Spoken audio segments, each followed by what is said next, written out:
All right, guys. I'm sorry. You've been wilding. I know. You've been going crazy today. I'm shooting though. I'm fine. We're back. Episode 201. And it's 2023 and we're going to the next level. I've been saying for 3 years that I'm taking this to the next level. You know how many different levels we've gone to? Nah, yeah, we hitting that level this year for sure. Nah, no cap. On my level. Too short. Wiz Khalifa. Absolutely.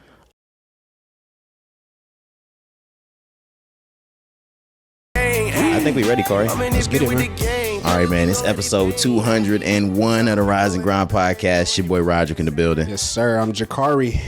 How you feeling? Man, I feel great, bro. We are back. I feel amazing being It is back. January the 5th. I feel great, man. It's 2023. 2023. Happy New Year. Yes, man. Happy New Year to y'all. Hope y'all had a great holidays as well. But it's a brand new year, so just off the muscle, that already got me feeling good. You know, it's my birthday month as well. But I feel amazing, bro.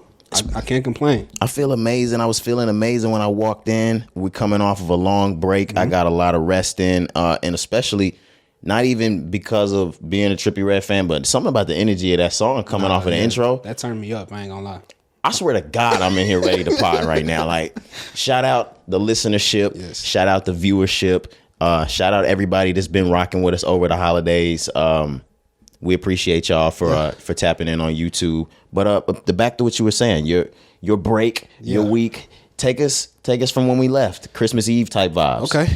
So Christmas was just a great time. Like I mentioned before, got to spend time with my people, my family. Went to their crib. We had one of my aunts and cousins come through, but Christmas was cool, man. I really just was lazy. I did a lot of sleeping. Same.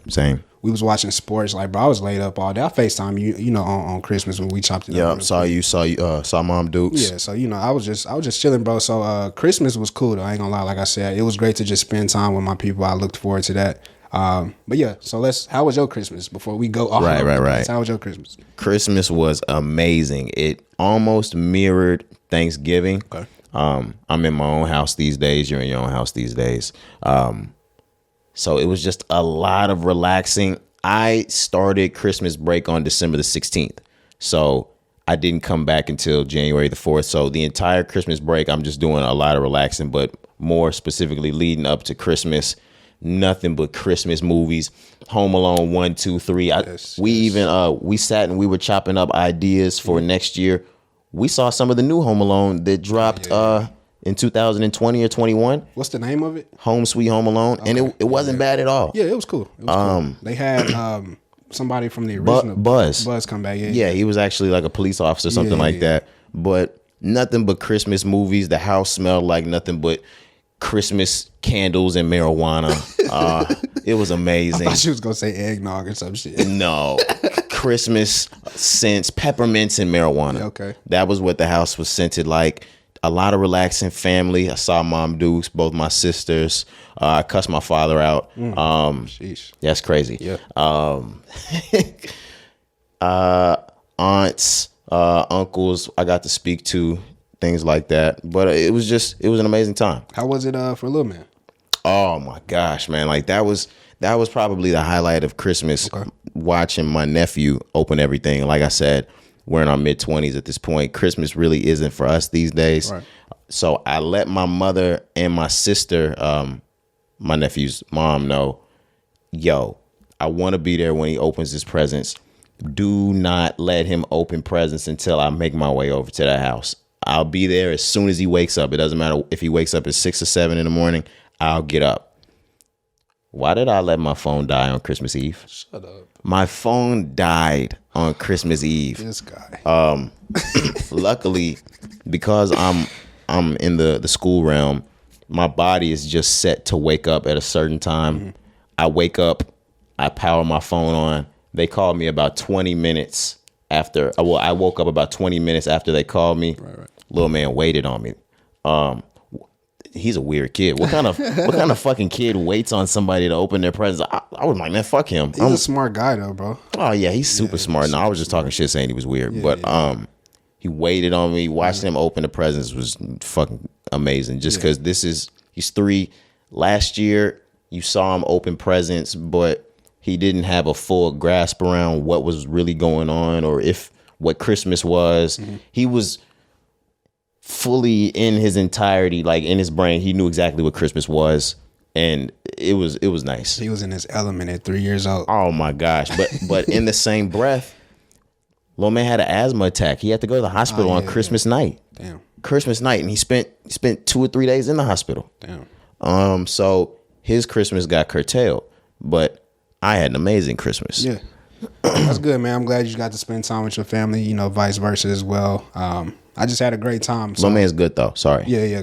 But like I said, so I had some time off as well during that week. I worked up until Wednesday that week, I believe. So I had like Thursday, Friday, and then I didn't go back to like that next Tuesday. I think, but I enjoyed that time, man. The break though, just in general, bro. Like you said, a lot of resting, a lot of just time. So much sleep.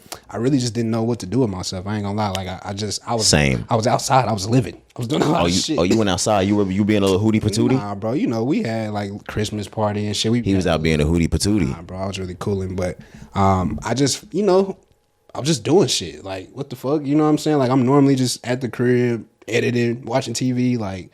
And I was just not doing shit. Yeah. Now that I'm really thinking about it, I didn't go anywhere. Like I said, as it pertains to the sleep, I adopted this method over the break that you don't have to take too much time out of your night to sleep if you take 2 naps a day. Nigga, I was napping 2 to 3 times a day for almost 14 days straight. Nah, bro, I took hella naps, like, and they would just sneak up on me. 2 a day. Every meal turned into a nap over break. Goodness. That's the thing. Like when you have the time, every meal will be a nap. Absolutely. I napped every meal I ate. If it could have been breakfast.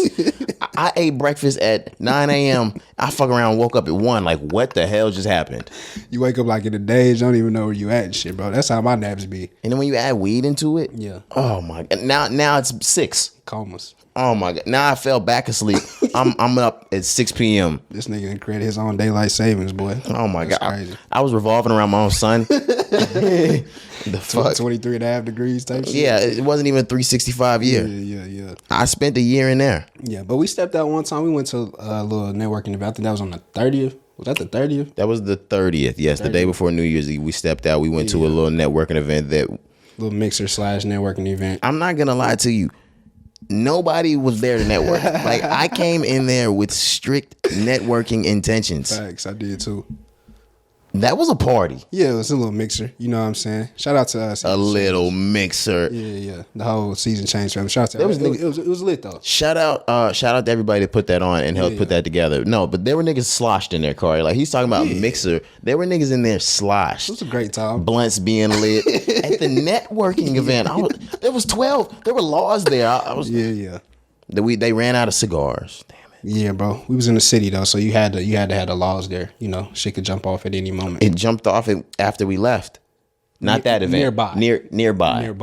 Shout out the city. Y'all niggas been getting to it lately. Like I'm gonna stay out y'all business, but you guys have been getting to it lately. The city is lit, bro. It's a lot of fireworks, and I'm not just talking about for New Year's. Oh my gosh. Oh no, y'all trying to make this a happy New Year in this bitch. Shout out the city. If you know, you know. But y'all going crazy for sure. But one thing I wanted to mention about the event though, this was crazy. This was it might not have been the first time, but I just can't remember. But we got recognized from the podcast. Did we? Yeah, you remember? I was like, you remember somebody? I'm not gonna mention bro name, but they came up to us and was like, "Bro, keep doing y'all thing with the podcast." Yeah, somebody did come up to you. And after you walked away, I was like, "Bro, I don't know who that is." Yeah, I thought you were joking. I thought you had at least like known someone from around the way. You didn't know who that was at all. I ended up finding out like how he know us afterwards. Okay, from like social media type shit, but. At the moment, no. No, I told you guys a couple years ago, someone's come up to me in like a Kroger. Okay. How the fuck do you do that, man? That shit is amazing, though. I ain't gonna lie to you, bro. It just speak to the support, like. People. I know, but then you can't tell anybody outside of it because they're gonna think that you're calling yourself famous and shit. Right. It's not even like that. I just be taking it in. No, it's like it. No, it's like I'm just a little bit. I be taking it in. I'm grateful for that shit though. But that was cool, man. Like we said, we had a great time. I'm trying to think of anything else that I really missed over the break. New Year's Eve. What did you get into on New Year's Eve? Not a damn thing, bro. I was at home. That's why I was gonna say the same thing. Bro, at home. I was at home. Did we get together on New Year's Eve at all? Nah. Okay. We may have linked up early in the day. That's what I'm saying. Did we link up on New Year's Eve? We linked up early in the day for probably around like noon, something like. We went over our goals and shit. Okay, I was trying to remember if that was that day or if that was the 30th. Okay, so we did get together on New Year's Eve, but like super early in the day. Yeah, but when it comes to ball drop, midnight hit, fireworks type, no, I was inside of my home. I was asleep, bro. I didn't even see no ball drop. Wait, you didn't make it to midnight? Nigga, I was knocked out by like 11, so I put that on everything. Now, I think I was asleep somewhere between 12 and 2 a.m.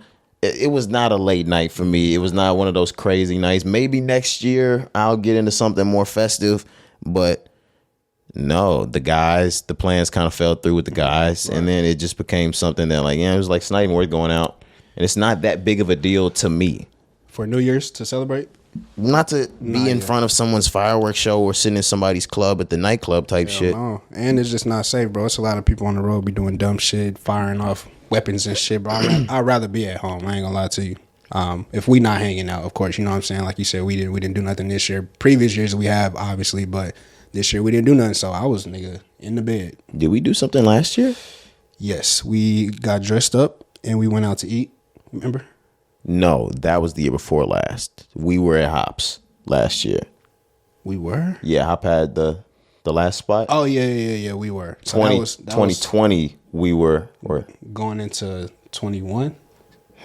This is how I failed college algebra. That was so when we went to dress up, that was 20. 21. That was 21. Yeah, that was 20 going into 21. You fucking confused me. Yes, when we dressed up and went out to eat, it was 20 going into 21. When we were with Hop, we were with Hop both times. But when we were with Hop at his home, right, that was 21 going into last year. 22, right.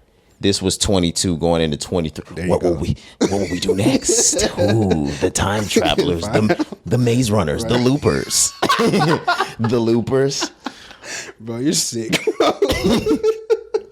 That's funny, though. It's fucking crazy. We just hopped in a time machine. Yeah, bro. But where are we ready? Are we ready to start with this? Yeah, let's get to it, man. Wow, it feels crazy to even be back in here potting. Yeah. But I think we only have one thing in music to talk about. It's early. It's January. The music business is still shut down right now. If you guys don't know, from I'd say maybe the beginning of December, SZA's fucking crazy for doing that, number one. 300 plus. That is fucking insane. And she's still sitting at number one. We'll talk about her after we talk about YB. Yep. NBA Youngboy, he's set to drop his album, I Rest My Case, tomorrow, January the 6th. Yeah, he has to be first to go ahead and get those 30 songs, the first 30 pack out the way for the year. Yeah, it might be a 40 burger. Shout out Hop. Yeah, real talk. But I'm not surprised, bro. Of course, this is a guy. So if we really being honest, if we go back, he told us last year he was going to drop in January. Yes, because he said that he was actually supposed to drop one more album in December of 2022. Yep. That just didn't get to happen. So here it is. I'm not surprised, but we'll see, man. This is a guy. I mean, I like the previous projects, the last like 2-3 projects that he did drop in and off the year. Once he got off the label and shit, even though it was still on the label or whatever. On the label, I don't understand that still, but we'll see. We'll see how this sounds. I'm definitely gonna play it just because it is the only shit that's out. Yes, like that was what I was saying before. The music business kind of shuts down from the beginning of December to probably, I would say, mid-February. Yeah. But NBA Youngboy kind of stands on his own too. He doesn't really abide by the music industry's rules. So if he's dropping, he's dropping. And to my knowledge, this is going to be NBA Youngboy's first album drop on Motown Records. Oh shit! I did see. That's what I mean. I forgot he actually signed a new deal. Yes, and I believe Kodak's set to go to. Kodak is. Yep. I don't know if he's set to go to Motown or if he's set to go somewhere else, but he's still got a couple more albums to lock in. I think it was Motown. Okay, yeah, but he's set to go too. Mm-hmm. But yeah, like I said, this is NBA Youngboy. We already know what he's capable of. I hope he doesn't oversaturate 2023 with music. He's with a new label. Maybe we can expect things to be a little bit spread out, but I don't. I would say that NBA Youngboy is the type of artist that if he's gonna put his pen to paper and sign on something, he's gonna have it his way. Yeah, I was just gonna say that. I think him going to Motown, he did that just to have more creative freedom to drop whenever the fuck he wanted to drop, whatever he wants. So don't expect him not to drop hella music this year. That's just leading off. That's gonna be my statement, my opinion. That makes sense. And in today's time, dropping a lot of music is okay. And NBA Youngboy's fan base knows him for dropping all the time. They're going to listen to it every time. So why would the label not accept money? Right. That's this. He's gonna drop hella It's songs. business. He's gonna drop hella songs. He's gonna drop hella albums. I walk back everything I said. We're gonna get 10 albums this year. We might get more than 10 albums. 1,000 songs in 1 year from this nigga. What was it last year? Like it was 100 plus, wasn't it? Probably. Because I mean, he dropped like 8 projects, 30 songs a piece. They didn't all have 30 songs, but And he dropped with the baby. he did. It was over 100. I wish we had the exact number, but like I said, don't expect him to do nothing less than what he did last year. I wouldn't be like, I would be shocked if he doesn't drop 5, 6, 7, 8 projects. That's just what this guy has been doing the last 5 years. So You're gonna see the numbers increase though. because of the label or just in general? Both. Okay. Do you think this Stop the Violence thing is NBA Youngboy, or do you think that's Motown Records? I think it's a little bit of both. We talked about previously how, he's changing. He is entering. He's maturing. He's growing up. He's doing both. Yeah. He's entering industry. That's what we have wanted from this guy for years. Yeah, I know. I didn't know it was gonna enter with nail polish, but I'm not mad at it. I'm wherever he wants to go. This is making NBA Youngboy happy. Yeah. It's like sitting down. I didn't know this is where we were gonna begin, or the face paint type thing. Yeah. But whatever makes NBA Youngboy happy, whatever has him in a great space to where he's not, on bad timing. Yeah. Making great music, selling albums, making money. I'm good with that. Yeah, man. But he's happy. Yes, this is what it's starting to look like. And if you can see it, I don't want to say like the Hollywood type shit, but he's becoming more acceptable to industry things. Yeah, for sure. And that's good for him because he's always had that image or that MO where people want to stay away from him. So he's cleaning up his image. You know? He's becoming a lot more likable. Yeah, for sure. Just over the last 6 months, NBA Youngboy has become a lot more likable. Mm-hmm. You've seen things in the media that are promoted only positively type shit. You haven't seen too much negative come out from the second half of 2022 about him. Right. I'm trying to really think about it. You had the Bobby beef. That was water under the bridge. Yeah, that wasn't too much. Nobody was doing anything with that there. Yeah. I hope. But yeah, I'm excited for this. We've gone a little too deep into NBA Youngboy, but the album I Rest My Case is dropping tomorrow, January 6th. Yep. But what I was saying before that was SZA's fucking insane. This is her third week on top of the Billboard Top 200. Yep. When we left, the album had just dropped. Had she just gone number one when we left? Yeah, she had just went number one. Okay, yeah. So 315 or 312, I can't remember. She sold 315 the first week. Okay. We are now sitting at week 3. Right. This is her third week at number one on the Billboard Top 200, and she has now tied, I believe, or not tied, I'm sorry. She has the longest running number one album since Beyonce's self-titled album in 2016. Wow, that's crazy. Yes. That's very crazy. Is she gold now? She has to be close, right? If we're sitting at 3 weeks and the first week was 315, they might not have reported the numbers yet. That's a gold album. Yeah, it has to be. And somewhere within the next 4 to 6 weeks, she'll go platinum. Sheesh, man, that's crazy. But no, man, hella, that album's getting hella spins. I've seen, you know how many people. I'm sick of the song Snooze already because y'all are overplaying it, bro. I know it's great as fuck, but everybody is playing that song so much. Yeah, I'm not trying to be the sexist. Lady, stop playing that song. Bro. I am a SZA head. Like, y'all be calling me a Barb. Damn. I'm more on the SZA train than I am a Barb. I'm on No One's train, number one. But I'm more on the SZA side than even that type shit. And I'm telling y'all, hey, cut it out. Yeah, man. I love Snooze. Y'all are taking that really far. There's other songs on the album that sound great, but I get it. But I'm just sick of seeing Snooze, man. I haven't had to even play the album back because I see it and hear it so much. Oh, you haven't played the album back? Bro. This nigga's tripping. I need to give, I wanted to give it time, bro. He wanted to give it time. Bro. I told you, I'm really... All right, let me critique the album a little bit. I said this before. No, yeah, let's get into it. It's great music, right? It's great production, great songs. She's a great artist, but I'm not a huge SZA fan, and her lyrics don't really resonate with where I'm at in life. So like I'd be like, oh, that's what you're doing. After a while, I can always get back in that mode. After a while, like I just really want to turn that shit off, bro. And that's just me. You know what I'm saying? That's just me, bro. But I'm not big on SZA though. There are songs on here for every mode. Like you have the heartbreak mode, but you have songs like Snooze that are dedicated toward like I can't leave you because I'm fucking with your energy type shit. Yeah, man, but not the whole album. I think it's still like hella what do they call it? Toxic? I don't even know, but like some of the lyrics I just be like, all right, I'm not really like this. This is not 2017 me anymore. You know what I'm saying? Like I'm past all that shit. What artists nowadays can you get with? Because all R&B artists make that is the age of R&B that we live in. The music is toxic. Yeah. And like I said, that's why I haven't played it a lot. I'm not saying that I'm not listening to it. This nigga's crazy. I don't want to listen to it every day or every week. I'm just not playing SZA like that. Well, listenership, I'm gonna let y'all know. I've listened to this album at least 10 times. I play this album damn near all the way through once a day. Jeez. I am contributing. I've contributed at least 100,000. I done put up 100,000 sales for her ass. You're the reason why she number one. I have 100,000 iPhones in my house. Sheesh. All of them are just to buy SZA's album. Yeah, you over there faking the streams. That's crazy. At nighttime, I play it, just turn it down real low like Justin Bieber asked. Bro, hold on. That fucking man is sick. That's hypnotism, nigga. He wanted niggas to play a song called Yummy at night. Nigga, are you out of your fucking mind?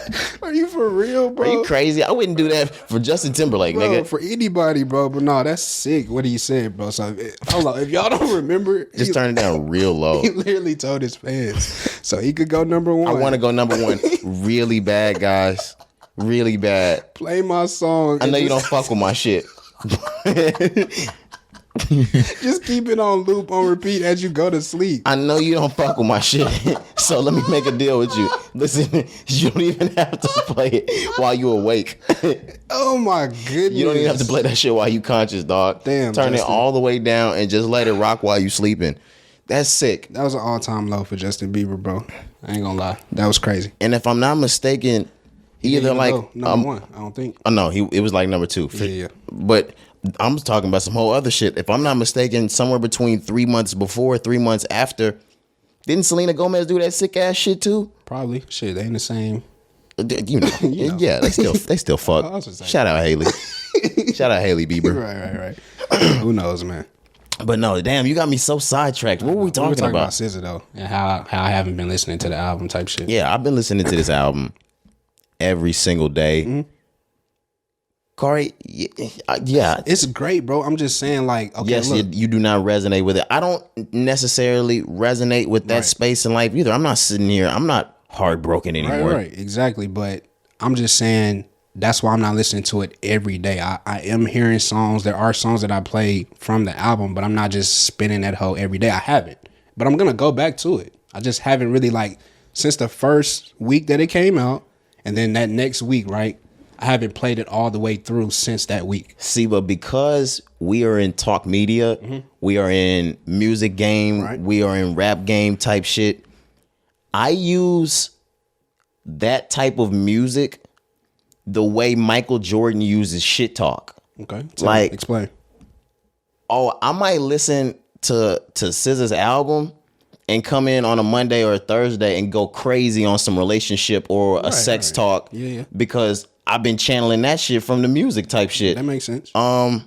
Yeah, the same way Michael has somebody might have been like, "Hey, Michael, good game." And he's like, "Well, I took that shit personally." I'm listening to SZA shit. Like, I'll fuck around. New playlist coming out. Roderick Taylor presents "Come Home Soon" Volume 2 coming out in February. But I'll fuck around and go crazy on that just listening to SZA shit. I feel you, bro. But I mean, this shouldn't be anything new to I'm not somebody who I let the wave die for a lot of shit before I even go to shit. Yeah, Cari, have you watched Wu-Tang? Cari, have you watched Wu-Tang? I have not. This was episode 201. You got your song of the week? Yeah, bro. But no, man, I haven't, man. I haven't. But I swear to God, and I know I said this before, I'm gonna watch it because I also need to watch Snowfall, bro. And Snowfall's coming back next month. Cari, I swear to God, if you watch Snowfall before you fucking watch the Wu-Tang, I'm sorry, bro. the last season of Snowfall was ass. I'm only watching Snowfall this season because it's been such a good show leading up. And this is the final season, just like I did with Power, because I thought Power was terrible towards the end. But Cari, I know. but back to what you were saying about you're not really the person. You really catch things after the wave's over. So like the whole SZA wave, like I said, Snoop, I'm tired of seeing it right now. So like I will go back to it once I'm ready to go back to it, and I probably will enjoy it more. But bro, every time I sign into social media, I see Snoop, I see SZA. I'm like, God damn, I want to see something else. You know what I'm saying? But it's no degrading the music, bro. I know how the shit sounds. That music's amazing. It sounds great. I'm just not playing that shit every day right now. And now that I've played this album at least 10 times, guys, I'm ready to do it. What's that? The production, the quality of the music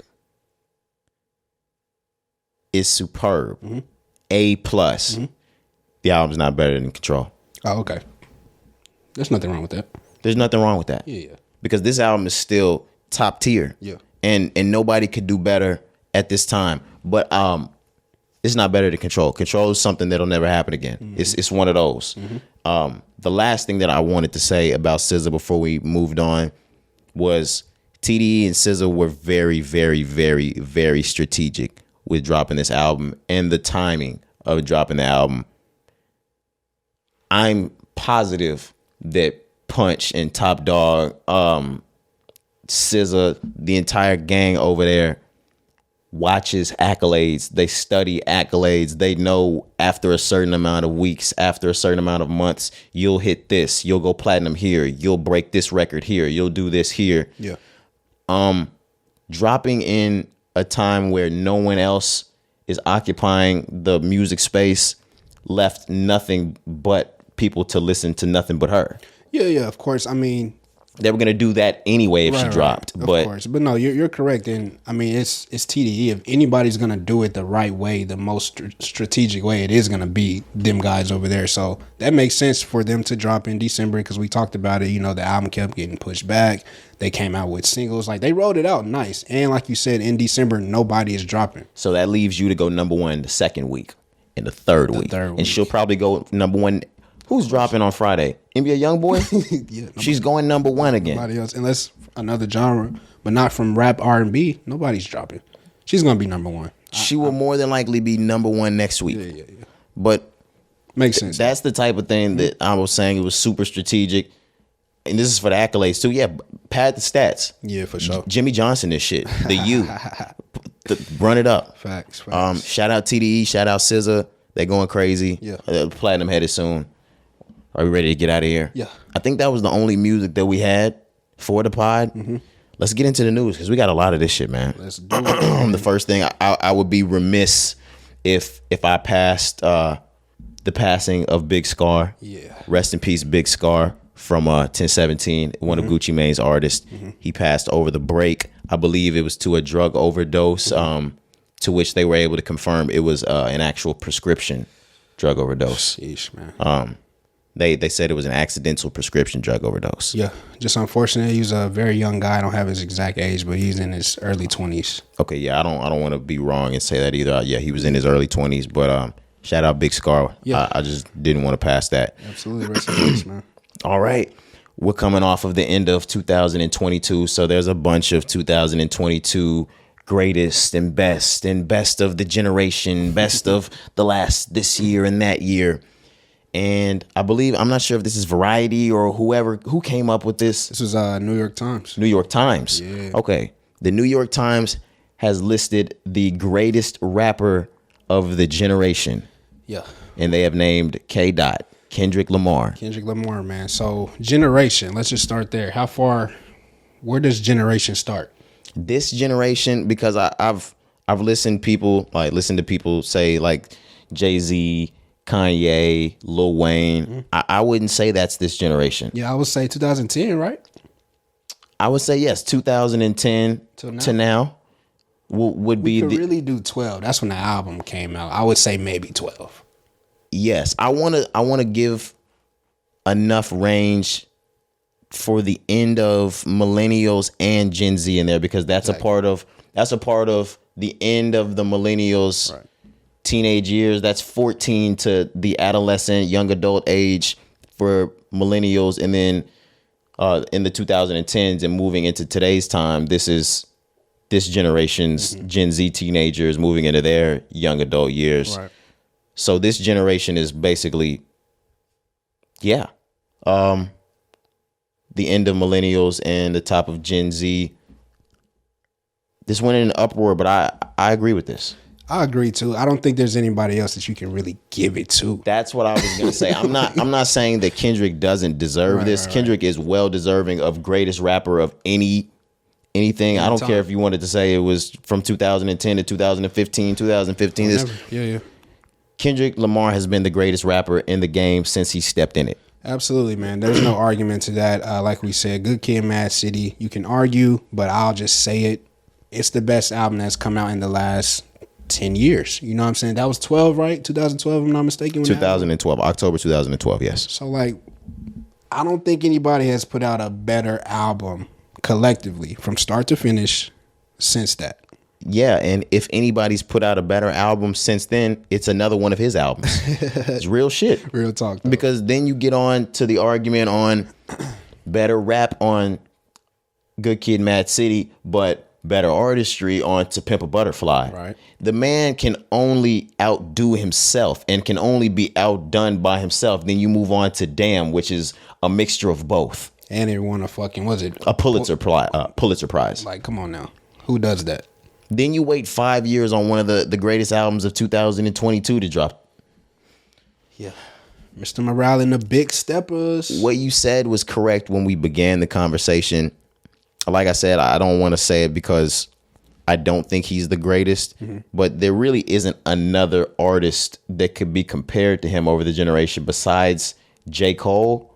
But J. Cole's rapping and artistry is up there with Kendrick. Right. But because of commercialization and how popular Kendrick Lamar is, I think his impact is bigger than J. Cole's. Yeah, of course. I've always had that argument as well. Y'all know I'm Dreamville biased. J. I know that.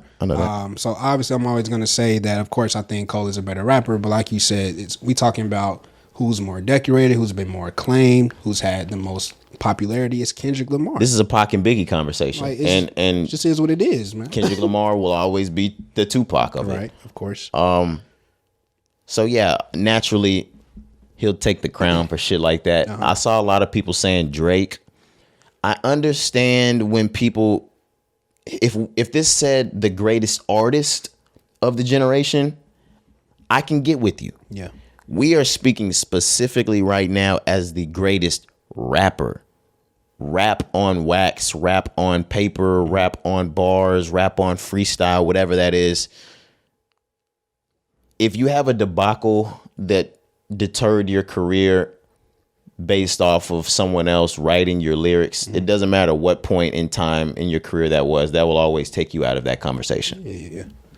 Unfortunately for Drake. I know, and I love Drake. And to be completely honest, none of that shit that had to do with Quentin means anything to me. Yeah, not at all, bro. Because every artist does that shit. You know what I'm saying? That just blew up. And that was the first time people really had heard about that because, you know, we studied the game. We knew shit like that happens all the time. But that just kind of got, you know, a lot of eyes on it. It was too many people involved. Everybody's like, oh, shit, Drake doesn't write his wrong. We had to void the rap card then. Like, come on, guys. We knew Chris Webber and the Fab Five were amazing players. Right. But when he found out they took that boosting money, they had to void all them wins. Exactly. And then he called a timeout when they didn't have it. Yo. And the crazy thing about it is I love Chris Webber, but this nigga's such a bitch. He won't talk about that shit to this day. Because, bro, he fucked up. Like, dude, own it. Own it today, though. Just own it, bro. But that was some fucked up shit.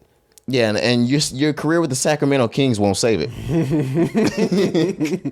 That nigga FaZe be crispy, though. Oh, my goodness.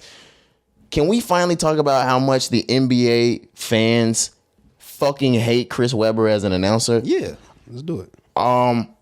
To be completely honest, I didn't hate him as an announcer until I saw how much everyone else hated him, and then I jumped on the train for fun. Oh, it's so much fun to hate Chris Webber as an announcer, and once you realize he's saying some of the stupidest shit up there. Yeah. I love the guy, but he's not the best announcer. No, not at all. He's almost up there with Bill Walton. They fucking Junior?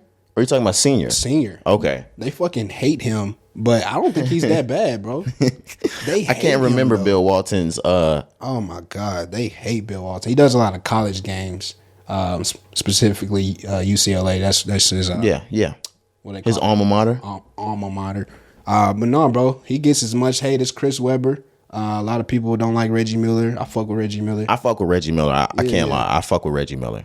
But Chris Webber, I don't even think he does a lot of games, and they like to throw him on them late NBA TV games because he sounds fucking stupid up there. A lot of people not even watch it, bro. Because there'll be a point in time where it'll be two teams, fourth quarter, 3 minutes left, down by 1. This nigga's talking about the turkey he had last night with his wife. Chris Webber, if you don't get the fuck back to the game. See, that's what Bill Walton be doing, bro. He be talking about all type of like other shit that's not even have anything to do with the game. Chris Webber will parlay someone's layup into the struggle the nigga had because his father wasn't in his life. Like, Chris, if you don't shut the fuck up here. You had your chance on the 30 for 30. You declined. Right. Fuck out of here. Fab Five, man. Shout out to them boys, though. Because both of them niggas, bro, him and Jalen Rose, these niggas have the coldest fades. And Jalen Rose was bald as shit in college, bro. No, if you look back to the Fab Five 30 for 30, he was bald. And that was 10 years ago. I don't understand, bro. He has the crispiest fade. Yeah, he went and got that Deion Sanders. Yeah, of course he did. He went and got that Tory. Yeah, he did. That Mr. Lanes. Yeah, that Mr. Prison. That Beijing. For real. No, not the Beijing. You know the real. They got the real hair follicles now. They dust down over it. Like Sanders got for sure. They dust that shit like it's barbecue seasoning. Chill out. Over the grill. Yeah, like, and if you've actually seen it, it looks like gunpowder. No. Do you remember the toy as a kid, Wooly Willy? Yes. It had the little black shit you shake around, and you had the little the dials. You had the no. Which one? No. Oh, you're talking about an Etch-a-Sketch. Etch-a-Sketch. They do that is Etch-a-Sketch. Etch-a-Sketch black crack pepper that they put on these niggas' heads. Black pepper. But no, funny, I meant Wooly Willy is the one that I remember that one. It was the orange or yellow toy that had the man's face on it. That it had all the magnetic hair, and you could take the red wand and stick it with the magnet and put all that. Yeah. That's what niggas is putting on their hair these days. That's what that was crazy. I ain't gonna lie. When I get to that age, bro, I'm gonna just let my shit go. I'm not doing that shit. I'm locking these dreads up very, very, very soon. Word. You niggas is not gonna do me like that. Yeah, bro. I'm not finna be like Braun. Oh no. I'm just gonna let my shit go. Have you seen KD? Bro, KD's he's a mess. KD. He said he's a mess. He's a mess, bro. KD. He's a mess, bro. But that's you can't say shit to KD though. Nah. I mean, because he made it known for years now. At this point, this guy's been in the league, I think, since 2007. 15 years in the league. Like, I don't give a shit. He hasn't brushed his hair since day one. So, no, he hasn't. So what can you say to the guy? And the thing is, most people are like, damn, you haven't brushed your hair, you look broke. You can't really say something like that. Yeah, he doesn't look like a bum. He can't be a bum. Yeah, but he should brush his fucking hair. No, yeah, that's sick. It's sick. Yeah, he has a bald spot now, right on top. He at least has enough money to constantly get haircuts. Like, you don't even have to continue to brush your hair. Yeah, you don't care. You don't care, bro. Just at the length that it starts to BB up, just cut. Just cut it. And you can have a personal barber, bro. This is Kevin Durant. Like, he probably does. He doesn't see that nigga but every 2 months. Imagine keeping a fade. You only see your barber every 2 months. That's $1,000 fade, nigga. Imagine Kevin Durant's barber charging $1,000 a fade. I might slap that nigga to sleep. If I'm only coming once a month, I'm gonna have to up the ante on you because it might be $2,000. Facts. Especially if I only cut you. How else am I gonna make my quota for the month, bro? How else am I going to eat? Exactly. And that's still only $24,000. Exactly. Still not enough. Yeah. Yeah. Okay. Get your hair cut.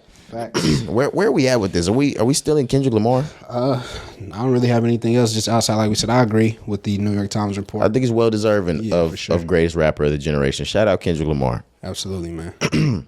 Let's move on. We're hearing a lot about Glorilla lately. Glorilla's been blowing up. Her songs have been going crazy. She just dropped an EP that's going crazy. Yeah. She's all over social media. She is a beautiful young lady. But we're hearing nasty things about the team Glorilla. Yeah, man. So there was just a report that came to a couple of blogs that Glorilla's been scamming. Her team specifically. You know, Allegedly. They're not saying that Glorilla had any knowledge, but there was information that was received from her bio. So, you know, all these rappers, they have, you know, for booking, promo, tour, things like that. Contact this number here. Contact this email here. Right. So people are saying that they're going through, you know, the contact that is listed in her bio. The official Glorilla, right? But people are getting scammed. Right. So allegedly. So in these instances, basically what happens is she'll have, like what Cari said, DM for promo or DM this number or DM this email for promo. Right. And they'll reach out to that actual phone number or that actual email address and they'll consult with the people. And there have been victims allegedly that stated they went through the official one on Glorilla's site and they paid upwards toward $1,200 to $1,500 for a promo post on Glorilla's page or someone from Glorilla's team, to which they were like, you know what? I don't have $1,500. Can we work this out? And Glorilla's team was like, you know what? All right, we can work it out. Allegedly, Glorilla's team says, you know what? All right, we can work this out. Just $1,000. Just pay $1,000. Right. And the victim would pay $1,000. And you're like, you know what? I got me a post on Glorilla's page. Cool. To which that never happens. Right. They give a call back, wondering what's going on. They're like, you know what? That's not enough money. We're going to need $200 more. Pause right there, guys. If you have ever been scammed, if you've been a scammer, everybody's been scammed at least once. Yeah.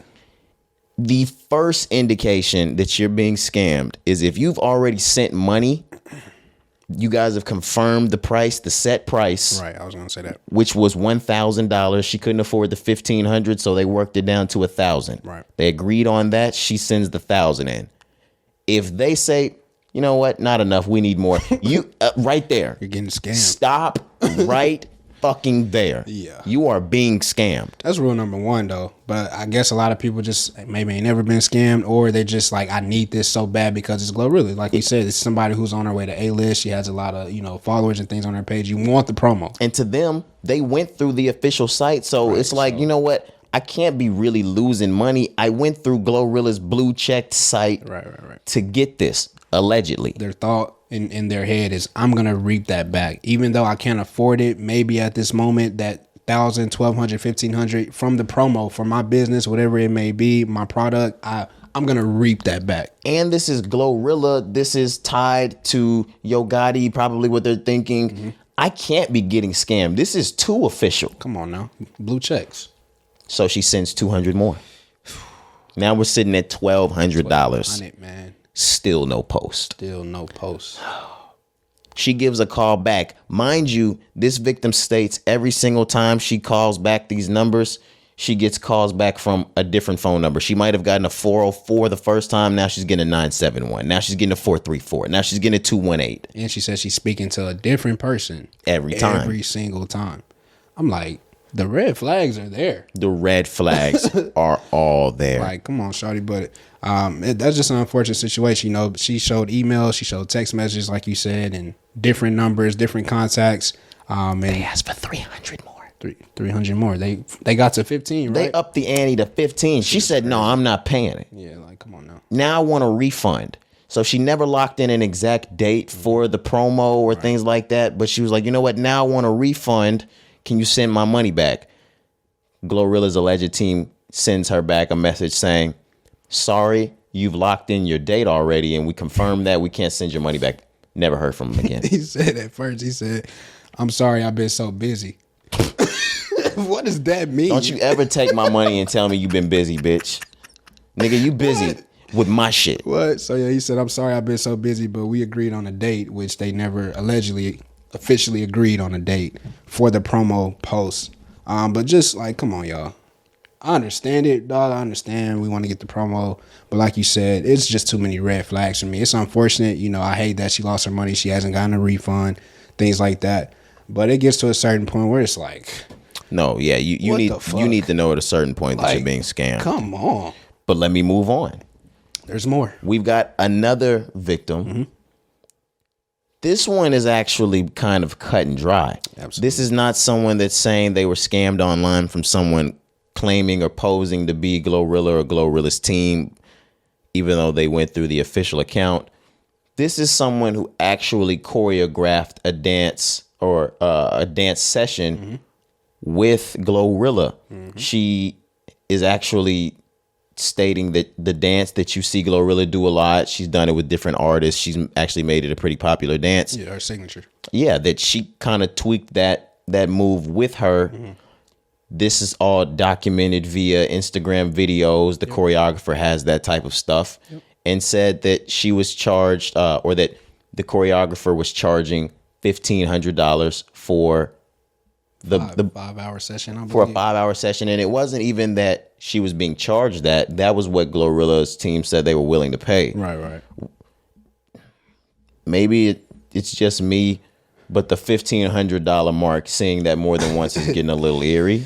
Yes, and then on top of that, for this particular situation, another difference here, right? Because this is somebody who actually had contact with Glorilla, like we said, she choreographed. And the team for real. Right. So, but they said, I will pay you when she comes back to Atlanta. Yeah, like, we're here in Atlanta now. We're here now. Somehow, I just saw you pick up that $750 check on that plane with Yo Gotti, but I can't get my $1,500 to the next time we're back in Atlanta. What? And apparently, Glorilla arrives back to Atlanta and she doesn't get her money that time either. Right, but why are we not paying up front for things? Like, that's my question. I'm just like, why are we not negotiating? Why is there not contracts? Why is there not, agreements, things like that? I'm sure there was, Carl. Well, shit, you should be able to get that bread, and she still ain't got her bread neither. Well, they're going to have to fucking take it to trial. Shit, fuck it. Glorilla has responded. Yes. I want to put that in there before I say anything else. Okay. And she basically said, all year, I've been telling you guys about this fake number or this fake whatever that's being sent out, whether it's an email address or a number. Don't respond to this number. I will never contact you first, is what Glorilla said. My team will never contact you first. Don't get scammed. She said, I've been telling y'all all year, and somehow y'all are just not missing, like, y'all are not getting the point. Y'all are continuing to get yourselves scammed. So watch out. I believe another publication had reached out to them regarding the incident with the choreographer as well. And the team responded, but they kind of really only answered the question about the scamming. They danced around it for sure. Once again, nobody's really, owning up to the shit. It's all alleged. Right, of course. But they're just like, basically just what she just said, like, hey, people could use fake apps. They could change the number. They could do this. Glorilla would never do this, just dancing around and shit. Like we said, nobody's really came out and said, hey, this is really what happened. Of course, they're not. But I'm just saying, like, that's just where we are with this shit.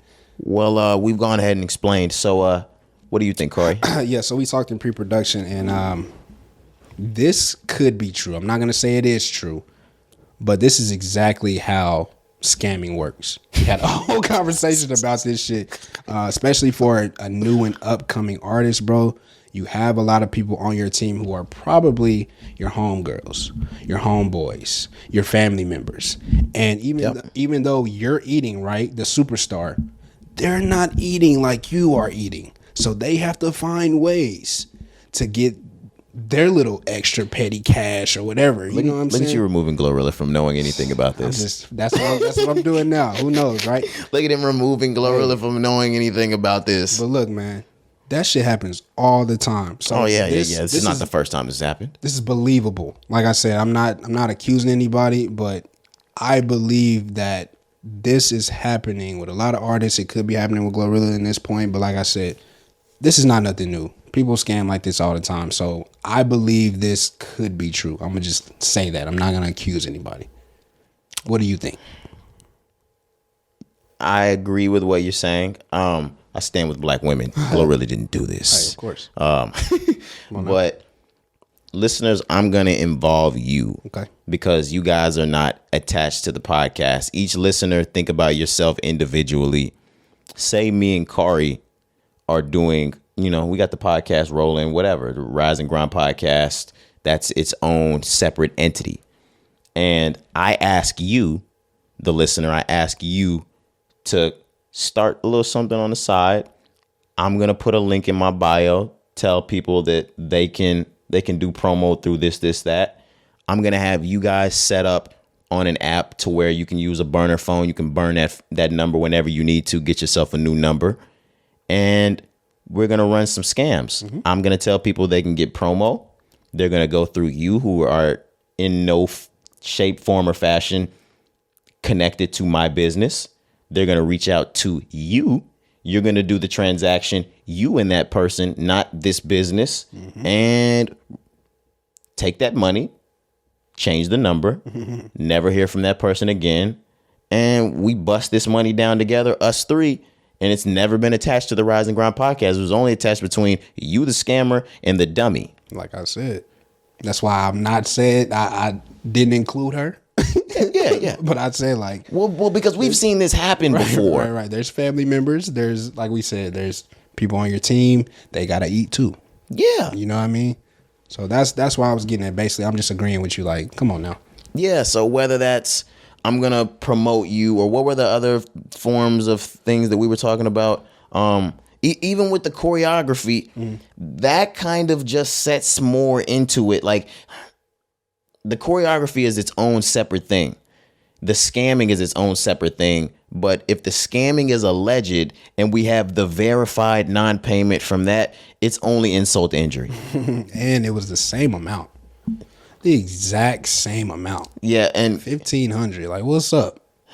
And the deflection is just uncanny. Uncanny.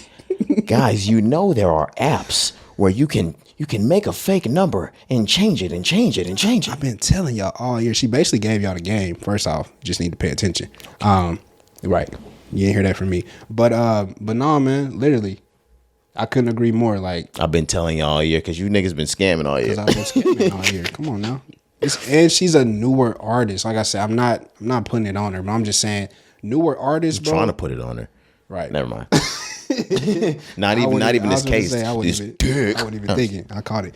But no, man, for new up and coming artists, obviously we know she's hit a crazy level of fame, like super fast. And she does not need to scam. We know that. Exactly. But I'm saying for like newer up and coming artists who are trying to make their way up, like, that's the game. That's the game. DM for promo. Hit this link in my bio. Call this number. Like, it happens. In this game, this right here, viewership is looking at it, is a moneymaker. Mm-hmm. So whether it's off of Instagram, TikTok, Facebook, Twitter, Reddit, Discord, whatever it is that you're using, if you have a platform, they're going to find any kind of way to make money off of it. And that DM for promo shit is killing it right now. Yep. So yeah, if you have some niggas on the side, and you could actually be running real promo too, making some real promo money and scamming on the side. Oh my God, that is we might LLC that. Facts. But it's very believable. Facts. I'm not saying it's believable in Glorilla's case because I don't know Glorilla. I don't know her team. I don't know her team's dealings. And I don't know the inner workings of the deal with the choreographer. Mm-hmm. It could be bullshit.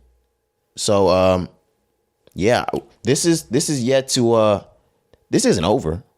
No, for yeah, sure. There's gonna be more people coming out too speaking on this shit because, to my knowledge, those were not the only two. That's what I'm saying. Like, and this is Glorilla, somebody who's, I think she has 1 million on Instagram now at this point. Hell yeah, she has 1 million on Instagram. So just think about how many people have hit that in the bio. This nigga playing music and shit. Why will my music not go down though? Like it's like it won't go down. But nah, bro, you see this shit happen all the time. I'm looking at it. Your shit is really tripping. Like, why can't I not stop playing music? I'm sorry, listenership. That shit just went crazy. And whoever the fuck was just playing music, I almost just said something that was gonna be really bad for the podcast. I just It's all good, cousin. But no, what was I even headed towards doing that? I don't know what he was doing over there, man. Music is getting me. I was going to see if Glorilla had at least 1 million followers. Yeah, she do. But we can go ahead and move on. This is not over though.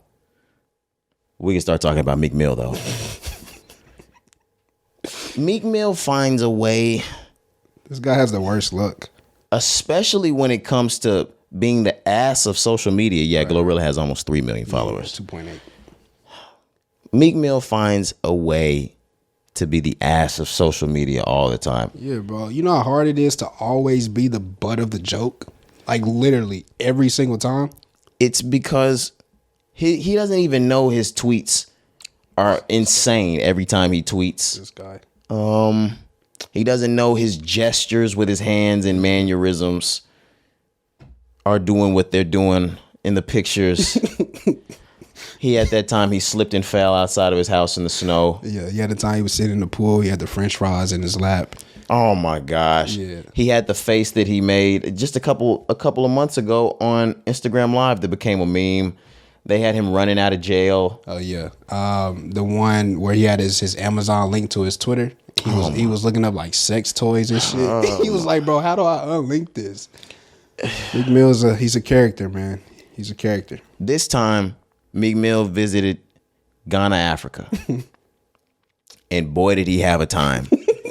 Usually when you see artists or celebrities visit countries or foreign countries, especially Africa, right, they're visiting their roots. You'll see them doing traditional or cultural type of things. They're being very welcomed into the community, into the country, into the culture. Mm-hmm. Not Meek Mill. This nigga was getting his head slapped around. They was kicking him in the back and shit. They was putting signs on his back, kick me, fuck me, shit like that. Bro, he was fighting for his life. This man couldn't have had a worse fucking trip. And the thing about it is, Africa carries a certain MO, so he had to act like he loved it the entire time. Right. So the first thing that we saw was Meek Mill was going through the crowd. They were beating the shit out of him as he was going through. This nigga had security. They couldn't stop him from getting the shit beat out of him. Bro, like, why was he there? Is he doing a show in Ghana? There's a lot of shows that have been going on recently in Ghana. Chance the Rapper. Yeah, he's putting on a lot in there. Him and Big Mission, they've been doing a lot of shit out there. And even Meek, you saw him speaking to government officials out there as well. But you saw him getting slapped the fuck around. Right. Like, we'll get to him getting big up and shit. But right now we're spreading hate. Yeah, I'm here. Yeah, 2023. I'm here to spread hate, nigga. Absolutely. We're gonna spread love, but let's get this hate on, nigga. Let's do it, man. Yeah, they beat the fuck out of him as he walked through the crowd. Yeah. Then somehow they managed to pickpocket him. They steal his phone, hold that bitch for ransom. What's up, Meek? What is going on, bro? They said that shit went from dreams and nightmares really quick. It didn't look like he had a good time. Towards the end of the trip, I think his last day or second to last day, some people returned his phone, and he couldn't do the normal US type of thing, which is post on social media saying, please, please, please bring my phone back and I have a reward. And what really happens is they rob that nigga once when they get that shit back. Guys, let me give y'all one-on-one before I go back on that. Okay. If you ever steal or come up on a rapper's phone, and that rapper goes on Instagram, Twitter, or any of the such, Snapchat, they make a story and they're like, we have a reward. We're not going to do anything. We just want the phone back. We just want the phone back. We have a reward. We got some money for you. You better not get that fucking phone back. You are better off finding someone to unlock that phone and getting all of the content out of it and selling that bitch. Because the moment you give that phone back, someone's gonna beat the fuck out of you. Like, I hope y'all know it is not sweet. If you think that you stole somebody's phone and that these gangsta ass niggas is just gonna hand it back like that, you are going to get the fuck beat out of you over that phone. If you stole it, for sure. If you stole it. If you find it, it's different. If you gonna have to do some training day bathtub type of convincing to convince them niggas that you found that phone. You gonna be like that social media nigga, the cop that be getting niggas killed with his maneuvers. You know what I'm saying? Oh shit! I wish I had his name. The guy that he swears you can take you can't take the gun out of your hand. Right. Oh yeah, whatever. He's gonna get you killed. Yeah. Please. But moral of the story is do not return that phone to a rapper. Yeah. You're better off. You're better off getting the contents out of it and selling that. Yeah. Meek Mill didn't have a good time.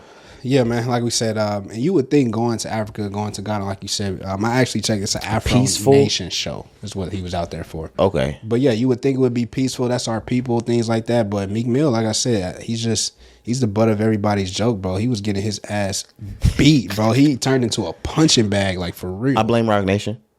They didn't have his back. Yeah, if that's what we doing now. Shout out Tory Daddy. Like he gave me the alley oop, nigga. I'm blaming Rock Nation for everything. Oh my gosh. And Meek Mill just severed his ties with The Rock. Yeah. I'm blaming Rock Nation for this. Everything that goes wrong this year, we blaming Rock Nation. Absolutely. Gotcha. Don't let it be anywhere tied to Jay-Z. Like if Cameron goes through any turmoil this year, Rock Nation. Damn. I don't care if J. Cole stubs his toe. I don't care what the fuck happens. Right. What just happened to Kanye?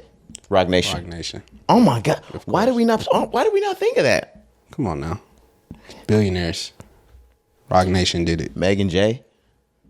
That's the worst tandem. I know. All right. Do we have any more about Meek Mill? We can move out of Meek Mill. Shout out to him though. I hope he did make it home safe though.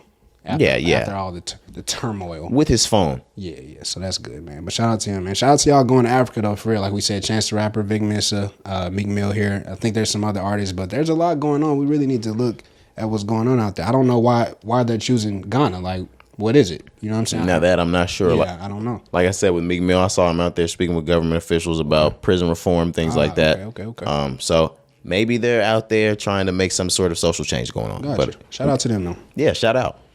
Let's move on though. We're in the acting space now. Mm-hmm. A crazy report just came to us. This came to us today. Literally. Dwayne Wade and Gabrielle Union are in a happy relationship. They've been married for quite a while. Mm-hmm.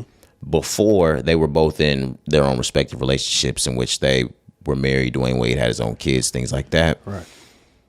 Gabrielle Union had a husband from what she said, she paid all of the bills. Mm-hmm. Chris Howard is his name. They were married from 01 to 06. Yes. She admitted to infidelity in the relationship. She admitted she cheated on him. Sheesh. And she said she didn't feel bad about it. She felt like it was well within her right because he didn't pay any bills. Ooh. Yeah, I got the quote. You want me to read the quote? Yeah, go ahead. I was paying all the bills. I was working my ass off, and I felt like that's what comes with it. The actress, who's 50 years old, recalled on an episode of a podcast. She said, the spoils of riches. Like my dad before me, whoever has the most gets to do whatever the hell they want, and that's what I thought. That's a gross way of thinking. I'm glad we can dive in on this shit, because people think celebrities are just like, oh, I hope y'all don't think this is okay. Like this shit is not okay to me. When I read this, I was like, bro, what the fuck are we talking about? I don't care who makes more money or who makes less. This shit, that is gross. That's not a reason to go cheat. That's crazy. And that is strictly I don't know what was in your vows. But I don't know if you thought that making more money meant you got to just break the vows of being married. Nah, bro, this is crazy. Now, she did go on and she did say that he was cheating as well during the time. So, oh, boo-hoo. So that's why she felt like it was comfortable. She said she was just keeping up with the activities. I was like, oh, that's what you're doing. Cap. You're going to feel this one too. Cap. But Cap. Just stand on what she said at first, because she may have had the higher income, was paying all the bills. That don't give you a right to cheat, bro. That is fucking sick. Well, it's a thing that's a widespread thought that women are to have their own money, make their own bread, have your own job, because you don't want to be under the thumb of a man that feels like he can do whatever he wants as long as he pays the bill. This was just the validation that women feel like that too. That's fucking crazy. Yeah, even from the man standpoint, like that shit is dumb to me. No, I think that's crazy. Yeah, that's cruel, bro. I ain't gonna lie. Like, regardless, male or female, man or woman, I'm sorry. Nah, bro. Like, just because you make more money does not give you the right to cheat or to do anything. You know what I'm saying? Especially in a marriage, like you said. What was said in y'all vows? Because this is crazy, man. I can't even believe she said this. Like, I was really shocked. Does it? No, I'm gonna. Does it though? What? Does what? Does what? I'm for real. What? What you gonna ask? I mean, you are living for free in this bitch. Nah, bro, they don't give you a right, fam. Fuck that. No, let's really break this down though, Cari. I'm listening. Because I'm not with it, and I'm not with Gabrielle Union, but I am open to change, and I'm open to this dialogue. Okay. All right, so zero input being put in, like zero bills. Like I pay everything to the point where like I have no problem with her working. I didn't tell her to stop working. I didn't say, hey, baby, go quit your job. And guys, this is hypothetical devil's advocate type shit. I'm not rich enough for that. But I was like, hey, you don't have to stop working, yada, yada, yada. But just so you know, like, I'm going to cover everything. Mm-hmm. So then she just like quits and stops like paying for all of that. Like, I can get some pussy. What? Now that I'm like really thinking about this wholeheartedly, like, because like I'm really putting on for the team at this point. And you may be, but nah, man. She's in a marriage. There's an agreement at the end of the day, regardless of who's making more. That's not right to me. I don't care. Like, I'm not going for that. I won't stand for it. Like, I can get this pussy or you can be in the cold. You better go stay with your mama. See, like, and imagine being like out. Where is she from? I'm just thinking about them being in Miami, but just imagine that during the summer without a house. I don't know, man. But I think what goes around comes around. You know what I'm saying? Oh, that's true. Because you see, because herpes. Yeah, that's it. But you know, she went through her and D Wade went through. You know, they shit. Herpes. I'm trying to avoid that. I didn't even mean to say herpes before, but now it fits. Right. But nah, you know, he had a child on the side when they broke up or whatever. She had herpes. Facts. But like I said, I know, like, why are you doing this right now? No, because it was Dwayne that had it. Chill out, bro. I'm sorry. But no, man, I'm a believer in that. What goes around comes around. So, you know, she whether or not it was her first or her previous husband, bro, you know, she ended up getting into some shit with Dwayne Wade, bro. Like, oh, you're saying what goes around comes around. So that's why he gave her herpes. They gonna take this down. They gonna pull episode 201 down. Nah, bro. Our banned episode. Ooh, facts. This is gonna be our banned Jordans. Ooh, report this, y'all. It's like, y'all fucking report this episode, man. Don't do that, man. Yeah, I don't do that for real. Nah, that's crazy though. Like I said, I don't agree with it, man. Especially in a marriage. Like I'm not going. No, I'm really just shits and giggles here. Yeah. But I don't condone the infidelity. I do have a quite bit different mindset now that I'm thinking about paying all of the bills. I should be able to get some throat. I'm not gonna lie to you. I might not fuck her, but yeah, I might not fuck her. It's still cheating, bro. Head is not. Yes, no, I'm just kidding. I'm just kidding. Like, I just wanted to spark. I should have left that there and said I'm not kidding, and just let the female listenership run rampant. Yeah, but I want to get into this too, Cari, because I had this conversation last week. Okay. Because the lady was not happy with me when I was going over something talking about cheating. Not me or anything like that, of course. Black men don't cheat. Black men don't cheat. We're not even in that realm these days. But I said something about kissing, and she kind of like jumped on it immediately, and she was like, why did you not label that as cheating? Is it bad that I'm only thinking in my head now as like a mid-20s man? Like, when I think of cheating, I think of dick goes inside a vagina. Nah. Cheating is everything, bro. I know, but like, you can come back from a kiss, right? I mean, yeah, you can come back from unless whatever. you kissed his dick. Right. But you can come back from whatever you want to come back from. You know what I'm saying? No, I'm saying people, not you. I'm just saying in general. You can come back from whatever you want to come back from. No. Yeah, don't do it. Don't do that. Don't do that shit. But no, bro. I think all forms. So let me ask you. This is really where it gets deep. So let's all the sexual acts. let's talk about entertaining, communication, things like that. How far does that go into cheating for you? If you catch just like text messages or calls, is that cheating? If bro makes it past the DM and he has your number, yes. Okay. And I get a little bit more out of it if you guys have never met in person. Like if we've only like spoken over the phone and there's some shit like, yeah, I've never even seen this motherfucker in real life. Yeah. I can I'm a little bit more lenient or tolerant towards a situation like that. But still hurts regardless. I'm P. But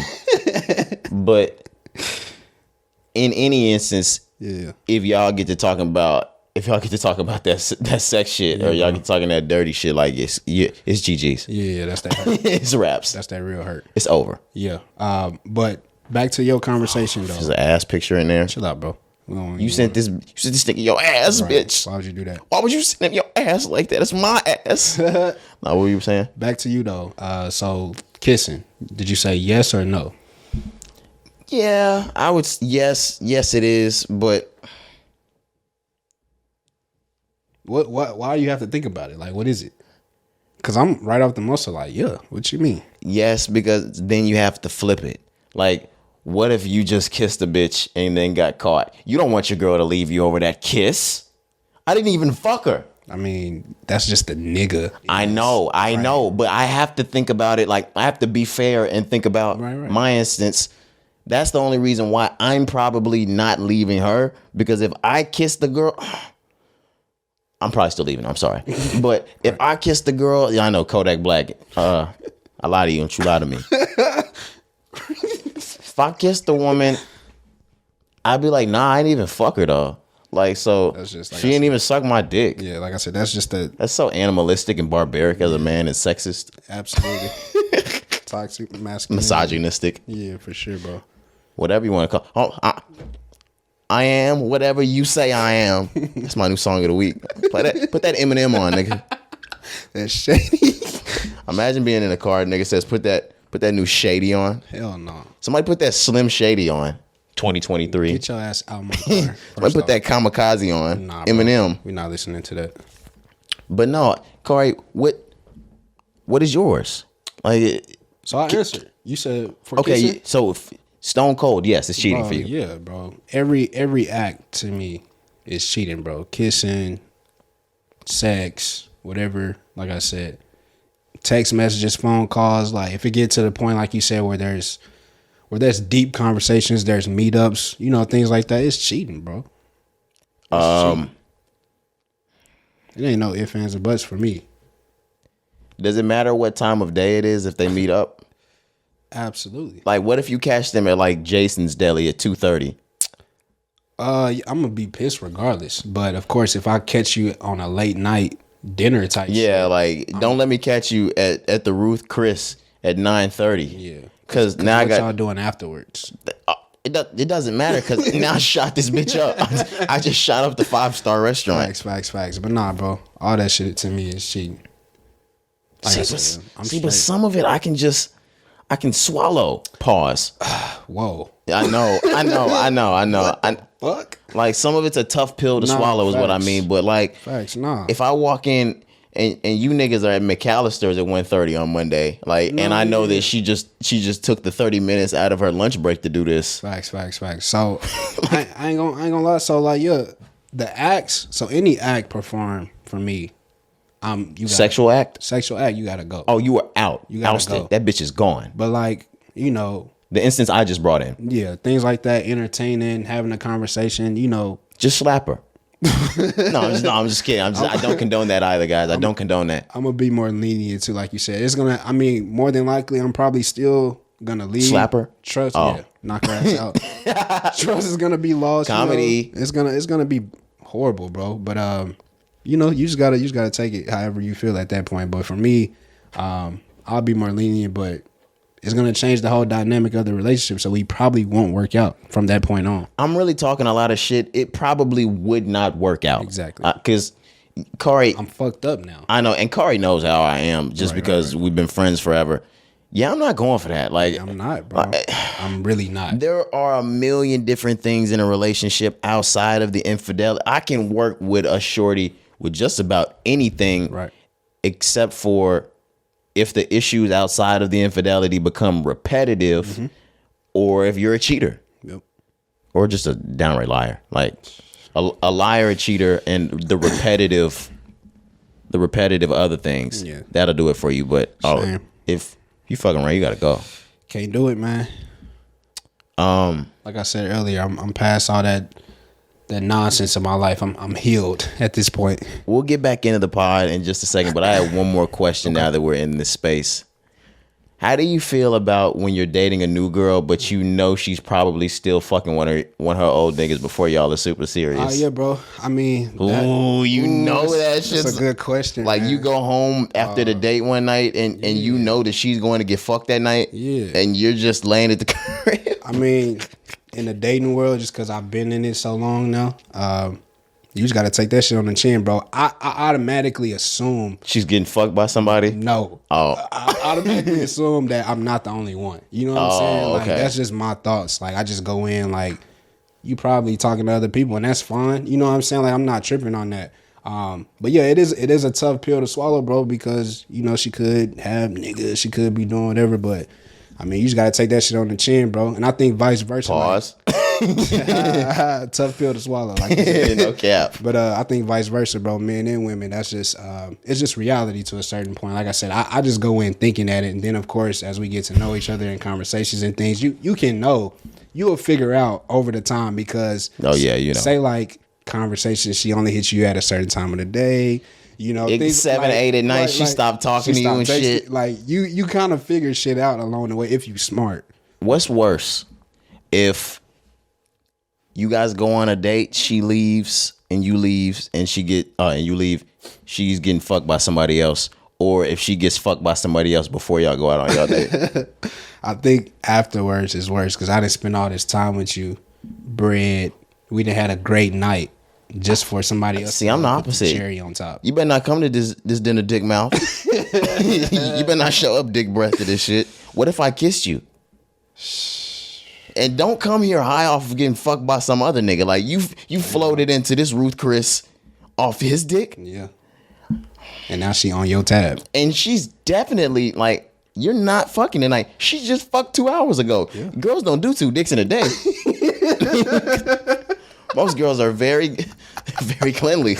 They'll do a dick one day, then another dick the next day. Yeah. I don't know who it was. I think I saw someone say something like this before, but that's like, funny. No, most girls, they're not doing 2 dicks one day. Like, you might do different dicks different days. Yeah. They're not doing the 2 dicks one day. That's dirty for girls. Yeah, for sure. Niggas will do 2 pussies one day. On some Travis Scott, niggas will fuck 3 girls in the same day just to live by Travis Scott's words. The 3-peat? Just to hear that shit in a song and be like, did it. Just to hit the bros, like, I hit the 3-peat, guys. Fuck 3 hoes I met this week. Yeah. It's funny because niggas were really on that type of time. I was gonna say, niggas are sick. We're sick, bro. We are sick. Men are sick. Barbaric. Bro. Yes. Animalistic. Very. I'm not even gonna lie to you. Freak of nature creatures. But no, that was a great question though, for real. Because you know, those are thoughts, bro. Of course, you gotta have it. Like I said, if you're old enough, if you're old enough and you're realistic with yourself, bro, like, it's just reality. What age did you start thinking about that in the dating world? Because when I'm thinking 18, we still have that young gusto, 18, 19, 20. Nigga, can't nobody fuck the girl I'm fucking. There's nobody doing that shit like me. Yeah. At a certain age, I'm like, nah, somebody's probably hitting that too. Yeah, bro. For me, it was my 20s for sure. I was gonna say 22, probably 23. I was gonna say maybe 23 for me, that I was like, okay. I was like, come on now. I'm not the only nigga in the world that has good sex going on, and somebody's probably the same way that somebody's like, there's a Michael Jordan to your basketball. Like, you're not the best player in the world. Yeah. It's a tough pill to swallow. I'm gonna keep saying that throughout the pod. Fellas, now I'm talking to the fellas. Talk to them. We are in our heads the alpha, the omega, the end all be all. We have the biggest dicks in the world to us, and nobody can fuck as good as us.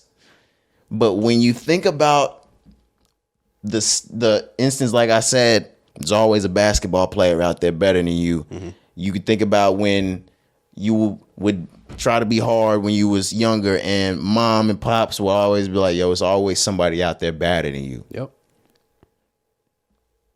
If you think about that in the sex realm, it really might take you down a notch. I mean, if you're not comfortable with yourself. I'm comfortable with myself. Right, exactly. That's what I say, bro. Of course, you know. And I'm still him to me. Of course. But no, just like you said, when you're a teenager, of course, bro, you have those unrealistic thoughts where it's just like you said, nobody can take my girl. Nobody can ever fuck my girl. Nobody's doing what I'm doing. But bro, as you get old and you get right, it's so dumb. Remember thinking nobody could fuck your girl? Like what?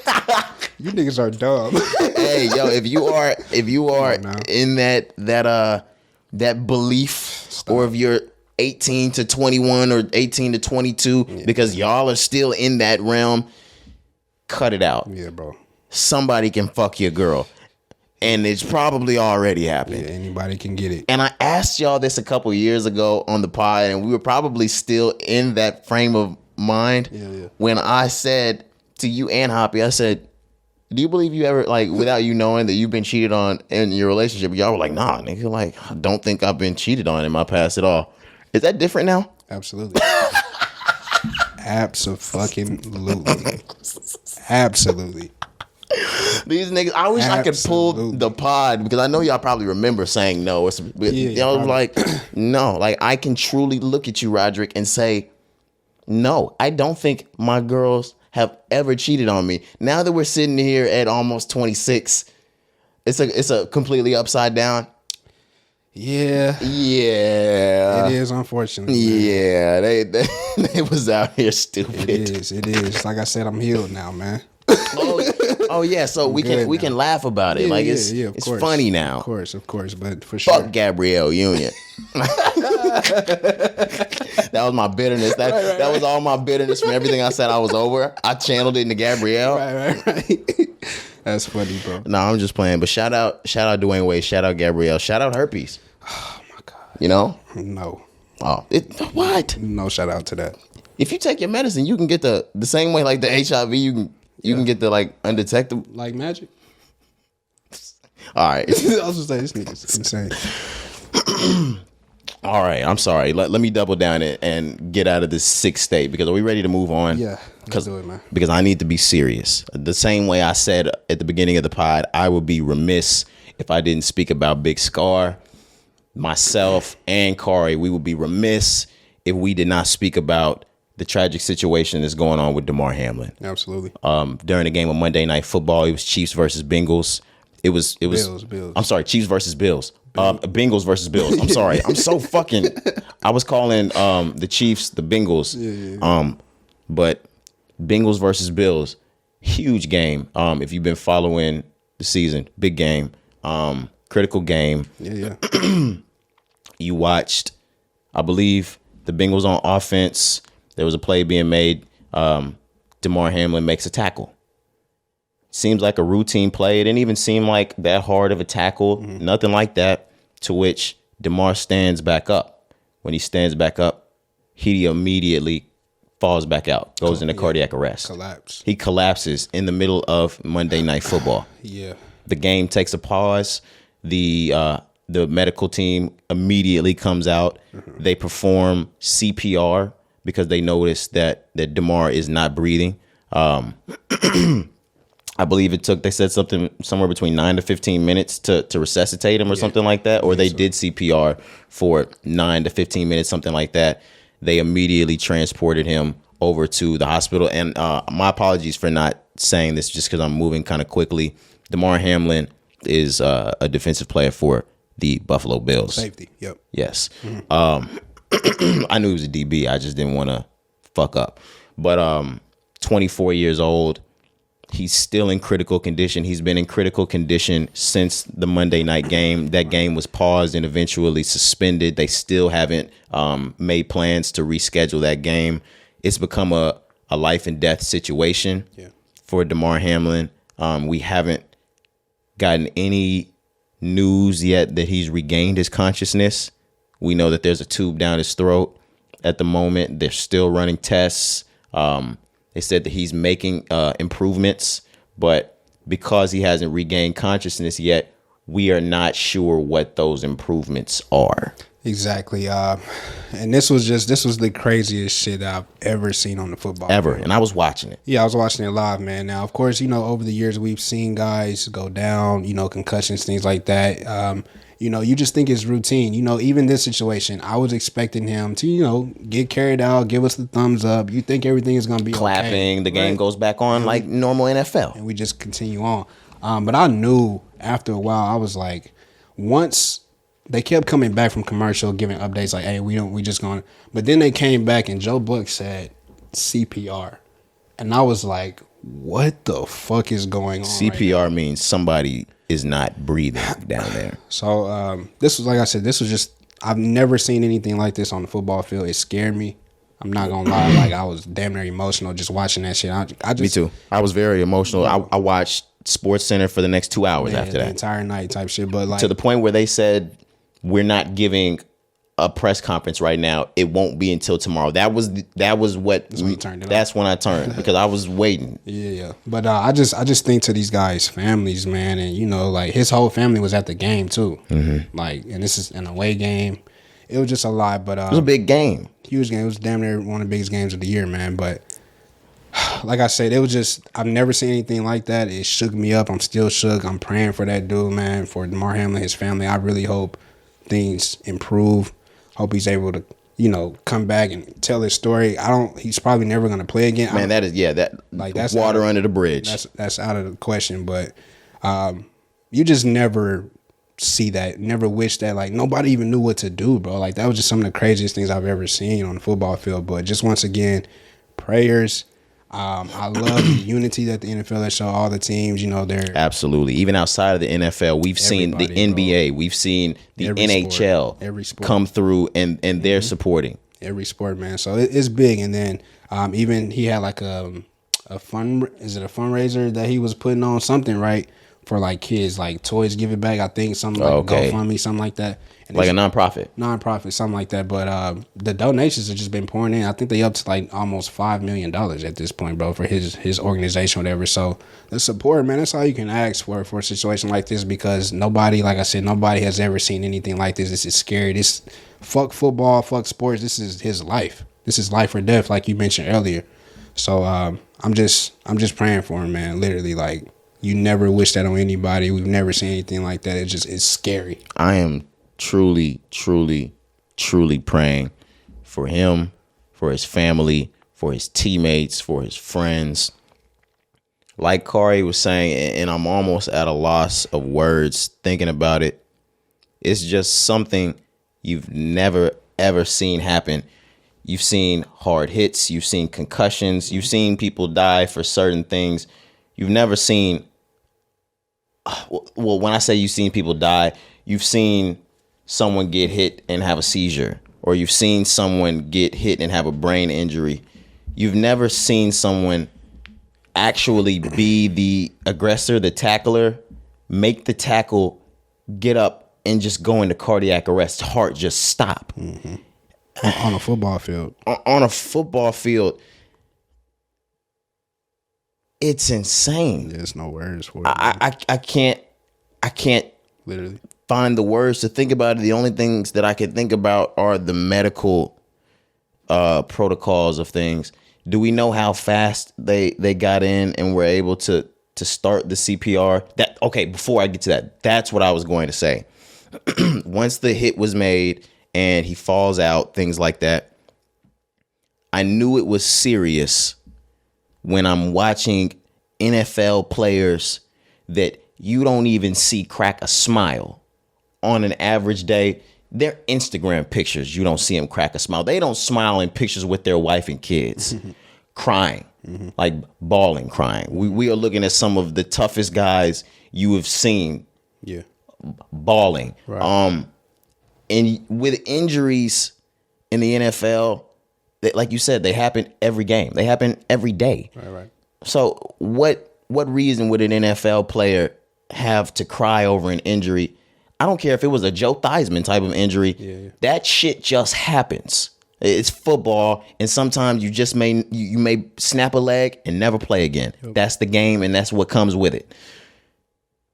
When you see something happen to a Buffalo Bills player, and there are Cincinnati Bengals over there crying their eyes out, you get a different notion.